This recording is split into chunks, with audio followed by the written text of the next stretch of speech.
Hello, welcome back to Pomegranate and Magpie's Substack section, Every Rock on the River. I honestly have just been feeling really hesitant to want to do more of these videos. I've been trying to figure out what is the right format to move forward. There's a longing to tell story here. There's a longing to share a perspective that I do not think has enough platform to be shared.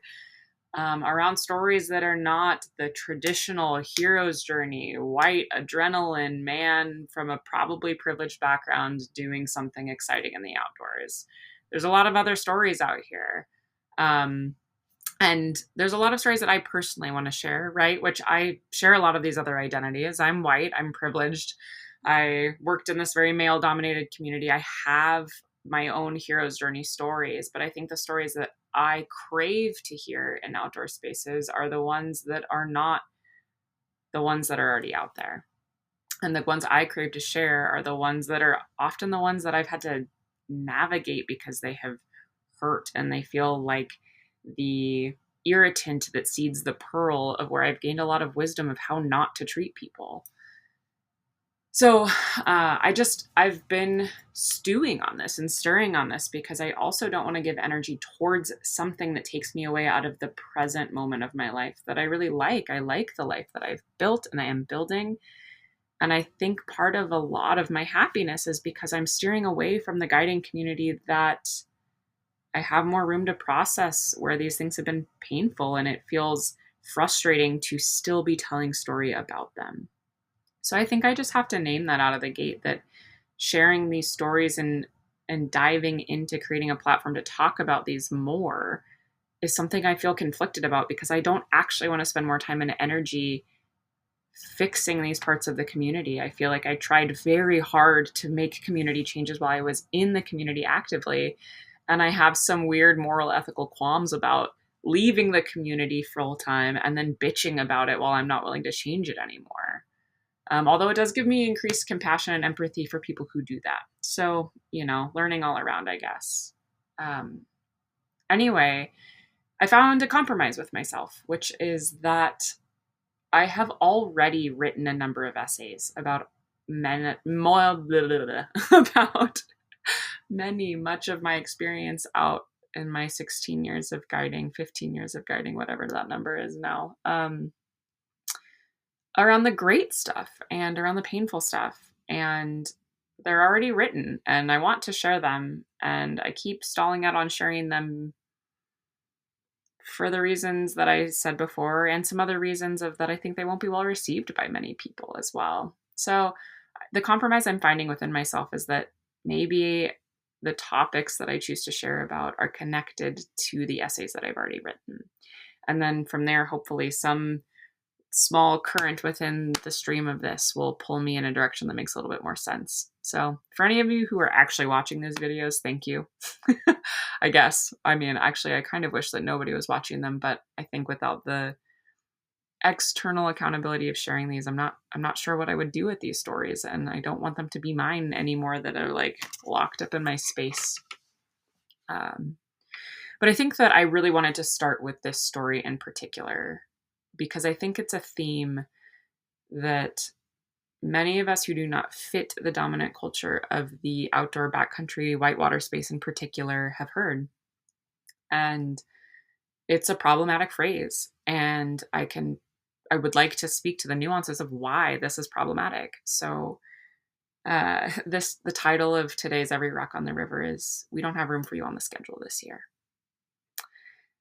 And you'll see attached to this video article, there is a small short part of an essay that I wrote about my personal experience with hearing this for the first time.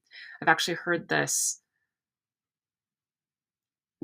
more than 5 times in my guiding career for sure.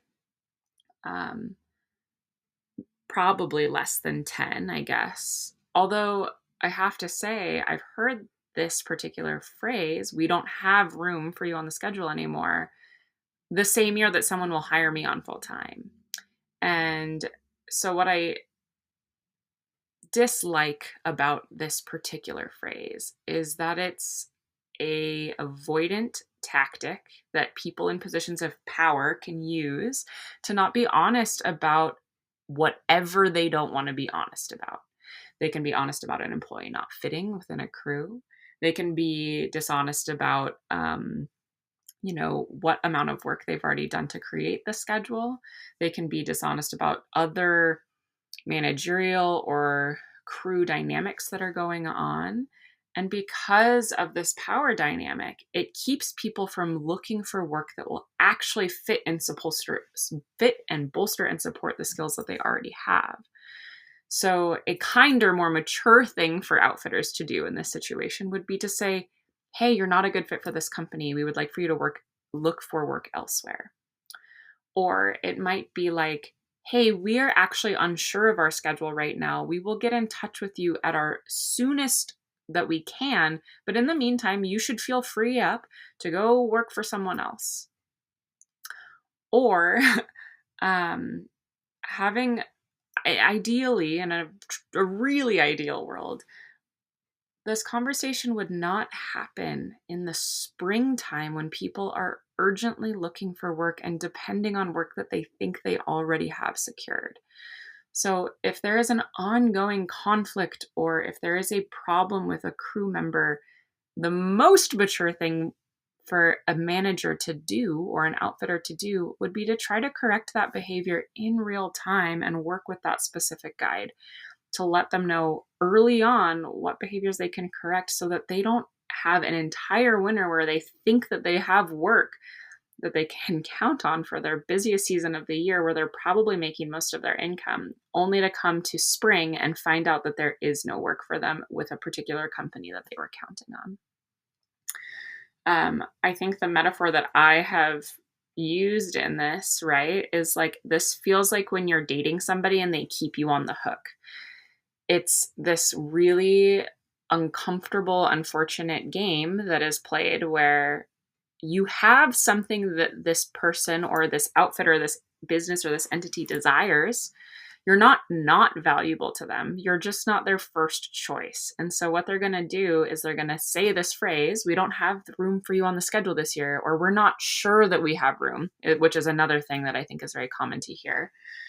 We're not sure if we have room on the schedule for you this year. And what that does is that prevents that person from pursuing other options that are a better fit. What it also does is it creates an internal narrative for the person receiving this particular comment that there's something wrong with them, that they're not first string.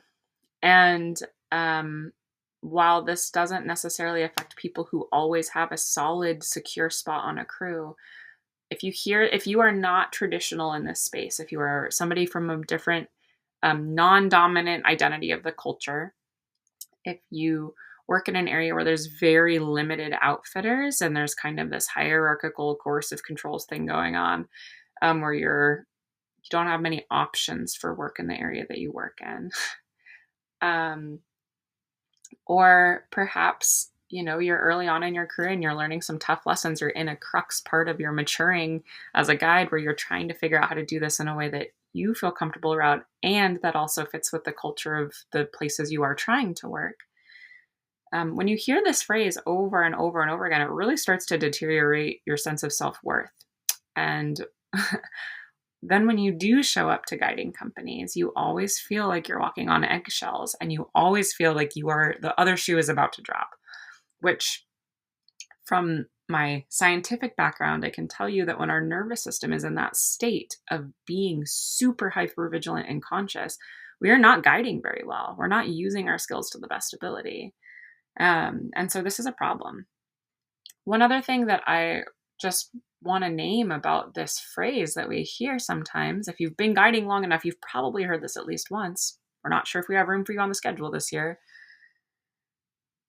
Is that, and this is a joke, but it's not a joke. And I would love to write an actual article about this, but it hasn't fully gelled yet, which is that I can only really speak to my specific area of long-time career backcountry guiding expertise, which is the Middle Fork of the Salmon. But I think it's a joke, but not a joke, that the Middle Fork guide culture is a cult. And part of one of the attributes of something being a high control situation, a coercive control situation, or a cult, those are all sort of lumped within the same organizational categories, is that if you don't do exactly what somebody says in a position of power, you are fully ostracized from the community. And that being fully ostracized means that you're losing your financial support, your social support, your sense of purpose, your connection to something deep and spiritual. And so the person who is in this position of power, it's not just your job, it's all of these other things about you. And the consequences are extremely high. So people are more likely to wait around or to behave in a way that goes against their particular unique skills or morals, or to sacrifice a lot more of themselves just so that they can have access to a place like the Middle Fork of the Salmon. So when somebody in a position of power says something like, hey, we're not sure if we have room for you on the schedule,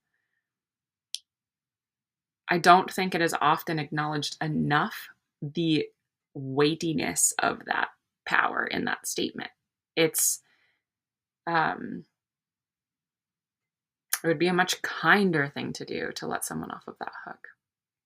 So that's kind of the extent of my rambles for this Every Rock on the River. I recently had a conversation with a friend about this, who has also heard this phrase. Actually, now that I'm saying this out loud, I've had a conversation with 3 or 4 people in the last couple of months who have heard this before in their life. Some have heard it recently. And just even after some of us who, and many of these people are not people who are new guides, they're people who've been working in the industry for 10 plus years. And the fact that this conversation really stirs a lot around in us who have been around a long time, just to me, I think indicates that we could do this better. So I guess to say, like, the intention of naming this and trying to tell story around it isn't because I'm trying to demonize outfitters. It's not because I'm trying to demonize the Middle Fork corridor. It's not because I'm trying to demonize the industry.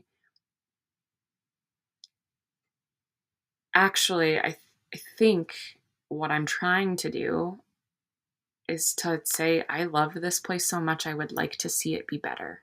I would like someone else who has some similar identity traits as I do have an easier time working in such a beautiful place and getting the meaning that I got out of it without having to, frankly, go through so much trauma therapy after leaving it, and having that feel like I'm detoxing from an abusive relationship of 16 years, because that is what it feels like.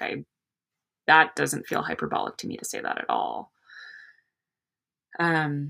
So yeah, I guess if anybody ends up watching this or reading the article or listening to it, I guess I'd be curious, like, have you ever heard the phrase, sorry, we don't have room for you on the schedule this year?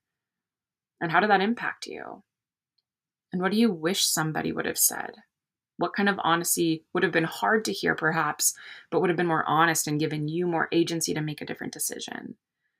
I'm curious if it impacted your self-worth in any way. I'm wondering if you've heard this multiple times, were you given specific feedback about why? So these are just like all the little pieces of this that, again, I think we could do it better. And I would like to see us do it better. And I don't think we can do it better unless we start talking about how we're doing it badly. So hopefully for all of you out there who are still actively guiding, I hope there's room for you on the schedule this year.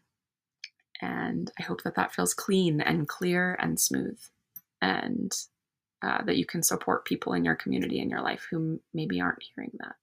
So thanks for being here. This, again, is a experimental segment of Pomegranate and Magpie, but I appreciate anybody who makes it this far.